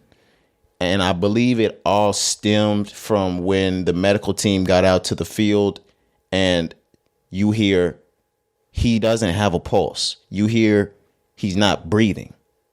And from that point on, you don't see his eyes open. You have to see one of your best friends that you work out with. This is a 24-year-old guy. You know he's full of life out there. Right. And his family is at the game. And that's your boy, and he can't wake up. That's the type of shit you think about it, and it's fucking with me. You're right. Even saying it, like, and think about it in that notion. That's your boy, and y'all can't wake him up. And you can't do anything. You can't. Like, you just have to be in the background. It's out of your hands. You know what I mean? I was watching SportsCenter, like I said, all night. We watched Stephon, we watched him walk into the facility. Yeah. They talked about how they almost turned him away. And the ESPN newscasters had to explain to security, no. This is Stephon Diggs. This is his teammate. He needs to be in there. Yeah. I had tears in my eyes watching Stephon walk in with his head down, hands in his pockets. It just, you never want to see it. You never want to see it like this. And back that leads me into the medical part that I was headed into. I've had an auntie go into cardiac. I know the 10-minute rule with cardiac, with the brain activity, with the this, the that, and we're not getting any info, which scares the fuck out of me. Because I don't know if we're in a situation where we're just waiting to bring him out of sedation and pull that tube out, let him do what he needs to do. Yeah. Or if we're in one of those, how long do we wait situations? And we don't know. Yeah. And I understand, like, shout out to the family and prayers to the family again for keeping that privacy. And I know the NFL is going to do whatever it does to maintain that confidentiality with what's going on. I know you're just talking about it. Yeah, we don't need to know. I know what you're getting at. You're not gonna get until anything actually happens. This is a life or death situation. So until one of those two happens, you're not gonna hear anything besides improvement, this, that, or until he regains consciousness. Right. You're not gonna hear anything like that. So they're gonna do their best to keep all of that away. Shout out to the family for not letting this get to a situation where we're hearing all sorts of shit. Right. And shout out to the NFL players for not being messy and running around with info. They're probably already under some sort of protocol or contract to not disclose any type of information on that situation. But I just want to know, man. Mm-hmm. I just want to know because it's insane. I had kids coming up to me in school asking about it. Like some of my kids, like, is he okay? What's going on? Have you heard about him? They look into Mr. Taylor for the answers. Yeah, man. I'm like, that's lit. He hasn't. Nothing yet. Yet. But it's terrible. It is, man. Like we said, it's just something that we've never seen, so we don't know how to react. We don't know what to do. But just shout out to, once again, like how it was handled. Shout out to both teams. Shout out to NFL for canceling the game. Shout out to that medical team. He's actually, so Cincinnati, the hospital that they use for players that like get injured, right, in Cincinnati, it's like one of the best hospitals. I forget what they said, but like their ICU or like their intensive care, they have people on standby like 24/7. So he's literally in the best hands that he could be in, is what they're saying. And it was almost one of the greatest, not one of the greatest situations, but to be in that situation at that stadium was amazing because from what they said, he was only about 2 miles away from the hospital. Right. That's right. You were in a place where not only could you get to immediate CPR from the team, to make sure, like what I said, with something like the cardiac situation and a brain activity thing waiting too long, that fortunately or hopefully was taken care of in that instance. Right. They were able to get him immediately into a paramedic, immediately transferred over to a hospital where he was able to get top-notch help. Mm-hmm. So Damar Hamlin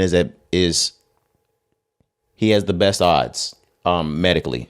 Absolutely. And just prayers for this guy, man.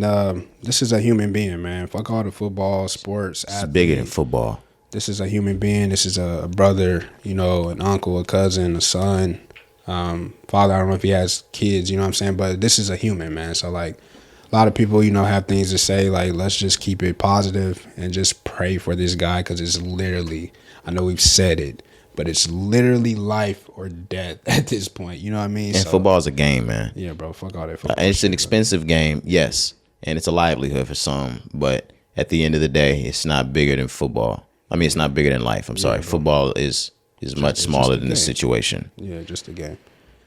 But yeah, thoughts, prayers, hopes, love goes out to Damar Hamlin, goes out to the family of Damar Hamlin, friends of Damar Hamlin, the teammates of Damar Hamlin, the coach and administration, the NFL, the NFLPA, or the NFPLA, some shit like that.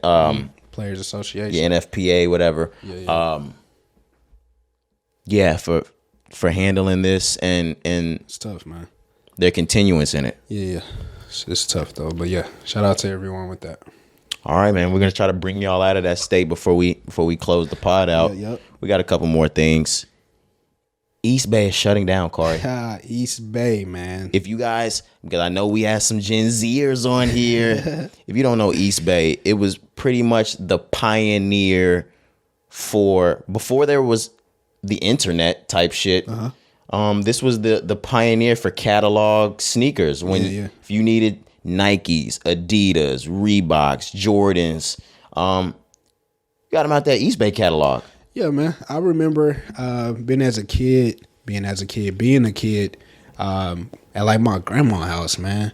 My aunties having Eastbay magazines, and I'm not ordering shit, but like, no, hell no, but just having the catalogs. Yeah, I'm looking, like, I can vividly remember reading the magazines, looking at basketball shoes and things like that. This was they were in business for like over 40 years, like you mentioned. Yes. So it's crazy to see this come to an end. It's really sad because it just lets you know like where we are now as far as like the digital age. Digital, bro. Like, and we love it. Don't get me wrong. I love it, but I hate how it ruins, what we are accustomed to. You know what I'm saying? Like Eastbay, that's something that you would think would last forever. It's kind of like Blockbuster in the Netflix whole situation. Like when Blockbuster was going on, it was just like, bro, what are we moving to? You know what I mean? But I guess all good things eventually have to come to an end, unfortunately.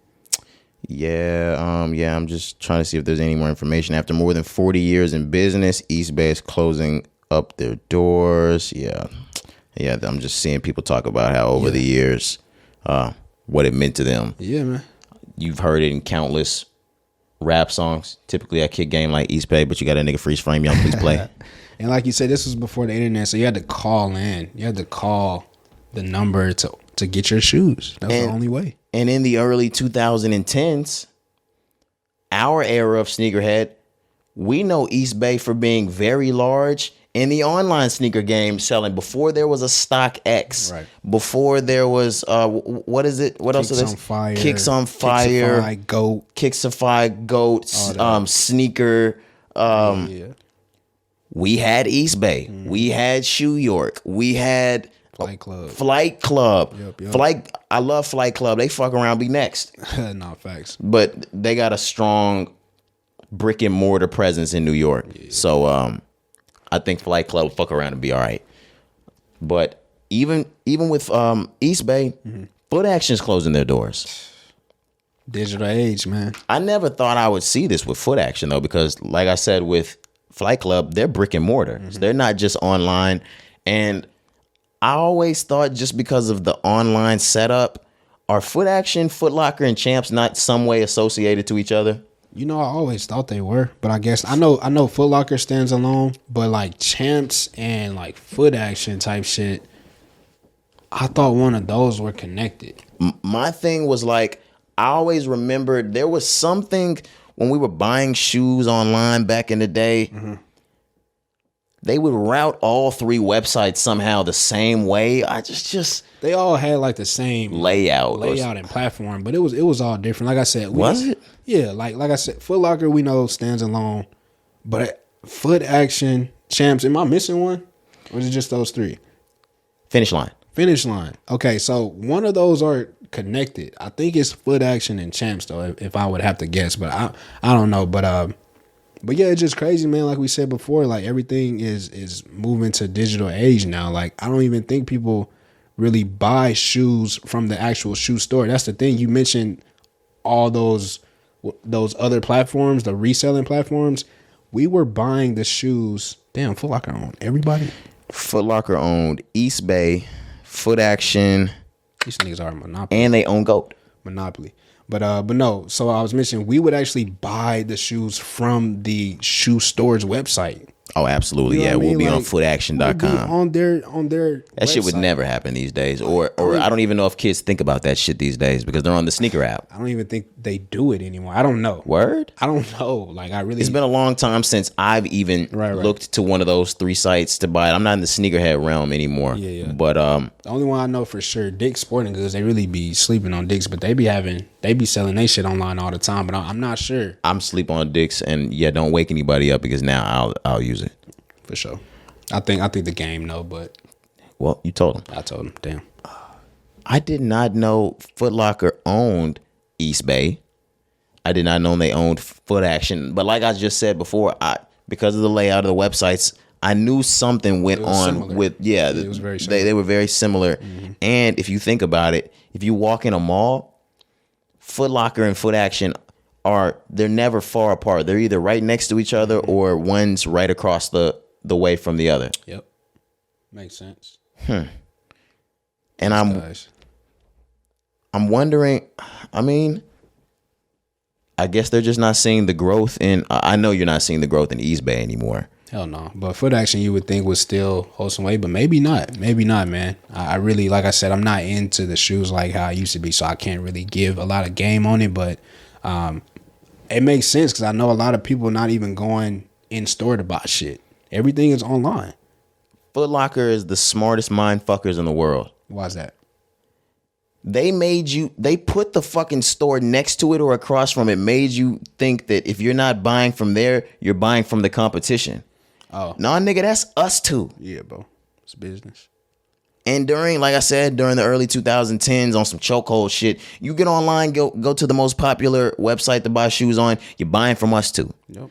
And even nowadays, because they just cut Eastbay at the balls, you can buy from us inside, or we got GOAT. That's crazy though. They monopoly. But it's only because of shit like Champs and Finish Line that they can say they're not. Man, forgot about Finish Line. Finish Line was really the one too. Oh yeah, yeah. Finish Line was the spot, bro. Who was it that one of y'all got this type of gift card or some shit from Finish Line, or it was either you or your pops that had something? No. Wait, what was the gift card? Y'all had like a membership there or some shit like that. Yeah, we had a Finish Line membership. See, yeah, and you niggas was getting discounts every shoe you bought and shit. Yeah, I would get some discounts on some retros. It wasn't just like crazy. It may knock off like $20-$30 here and there, but yeah, Mom's had the membership for sure at Finish Line. Yeah, I knew. It was there too. Yeah, y'all was having as children. I wasn't really having. I was a Payless nigga. This was later though. This was later in life. Okay. This wasn't when we. Yeah, this was high school. Yeah. This was high school. This wasn't elementary. Trust me. No, yeah, we still had rough times growing up. I ain't gonna lie to you. For sure. Speaking of rough times, let's go ahead and move on. Bill Cosby said he's moving the fuck through his rough times. Those are over. He's moving on up to the east side like George and Wheezy. Yeah. He's out of jail. And he said that he's going back on tour, stand-up comedy 2023. What's up, nigga? Hey, man. Bill Cosby, 85 years old, still getting to the fucking bag.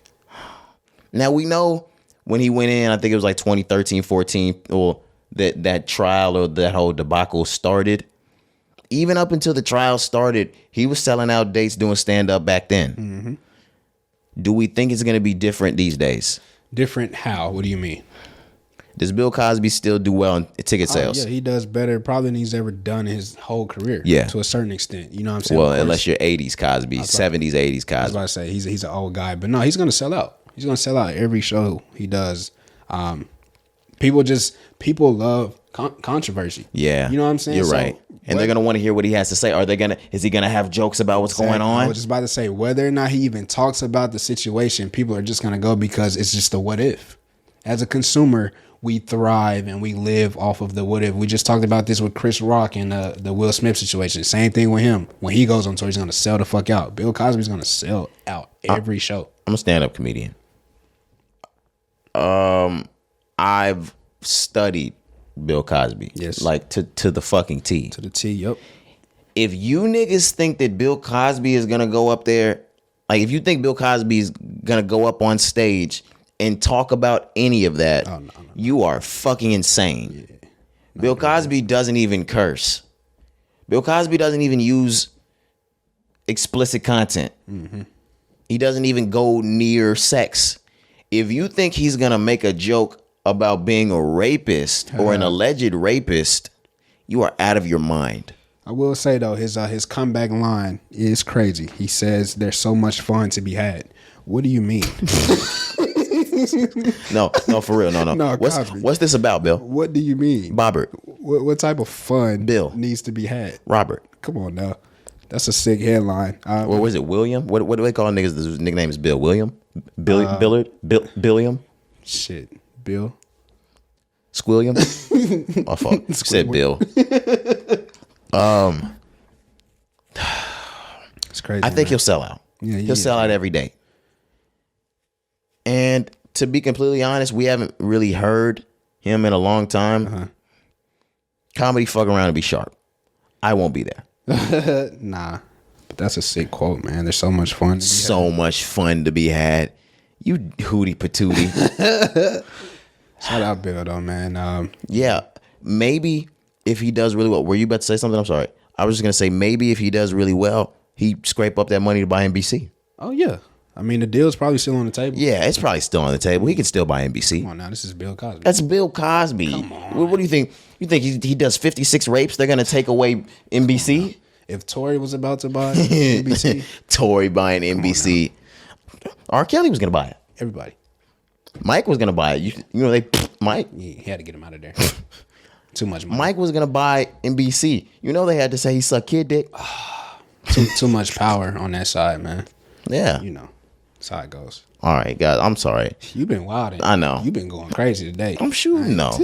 Fine. We're back. Episode 201. And it's 2023 and we're going to the next level. I've been saying for 3 years that I'm taking this to the next level. You know how many different levels we've gone to? Nah, yeah, we hitting that level this year for sure. Nah, no cap. On my level. Too short. Wiz Khalifa. Absolutely. Where are we at? Are we move? Oh, we got some other niggas that they couldn't get on their level. Man, this shit here. During the top 10 or the last pod that we had, did we talk about the cold coming in or the snowstorm, shit like that? Last episode, 200, we talked about. Okay. Yeah. So we had in New York what was considered the storm of the century. We had 6 to 7 foot high snow in New York. There were people that were opening up their front doors and could not get out. There were people dying in this snowstorm. I've seen young ladies that fell asleep in their car on accident, froze to death. Damn. It was rough out there in New York. Jesus. And it hit the airline industry hard. Or let's say if you weren't prepared, it hit the airline industry hard. Southwest Airline had a hell of a beginning of winter. So when the snowstorm hit, Southwest is not as big as American Airlines, Delta Airlines, United Airlines, because, and I'm just trying to put the listenership on because, a lot of people might not know. Southwest is amazing in their own right, but they're like the vacationers airline. Not like, they're not shitty like Spirit, Frontier, things like that. And yes, I don't care if you ride Spirit or Frontier. I'm calling it shitty. The fuck? Shitty. It's fucking shitty. But Southwest Airline is pretty much the upper middle class, higher class version of vacation flying. Right. So they're they're the little dogs, but they carry the MO that holds weight. Yeah. But they don't have enough aircraft power, or they don't have big hubs like DFW has, like American has DFW, Delta has DFW. These other places have DFW, Chicago O'Hare, LAX, Miami, where there are major hubs with several aircrafts in other places. They don't have hubs like that. They're point to point everywhere. So they fly. Say they have 20 planes. They're going to fly those planes point to point to point to point until they get back to the beginning of the route that they started at the beginning of the day. Right. When shit starts to freeze up and there's a snowstorm going on in New York, that leaves so many planes that are trapped in New York. They don't have hubs in New York, or they don't have hubs in these other different cities that are able to take these planes, move them around to different places to navigate the people that can't get this, pick and up that. the slack, basically. Right. They didn't have anything to pick up the slack. Some of these planes got stuck in New York. They had to cancel 75 to 90% of their flights just based off the snowstorm. It's crazy, man. I saw a lot of people.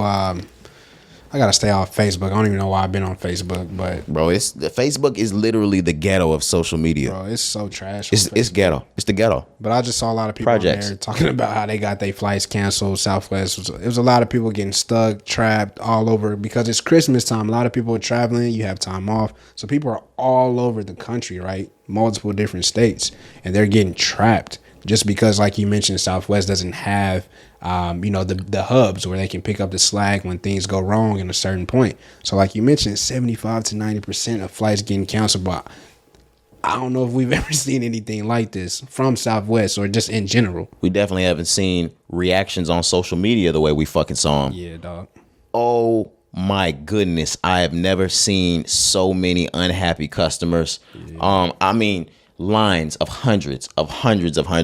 They were receiving vouchers. They were receiving rebooked tickets, things like that. There are people that are getting angry. They're being forced out of line because they're not happy. They can't be rebooked, to the point where Southwest is now being sued because there are people that never have received their refunds for those flights. Yeah. Not even, what do they call it? Flight credits? No. In a lot of those instances, I heard people saying they were not offering flight credits. They were offering rebookings and refunds, I believe, but no flight credits. But my thing is, I don't want to fly with you niggas after this. I was gonna say, I need my bread back. Yeah, fuck a voucher. I don't care how much the voucher is. I don't want to fly with you niggas Yeah, I anymore. need my bread back after that. I think Southwest will be just fine. I mean, yeah, they're gonna bounce back, of course, because like you mentioned, it's kind of for like the middle class, things like that, It's for the average vacation flyer. right? And they have a lot of what do you call it? What do you call it? Like things I don't even know the word I'm looking for. The bags fly free. What is it? Perks. Perks, I guess is the Okay. right word. But they have Amenities. Amenities. That's the word I'm looking for. So they have a lot of amenities that appeal to us. Right. You know what I'm saying? So of course they're gonna bounce back.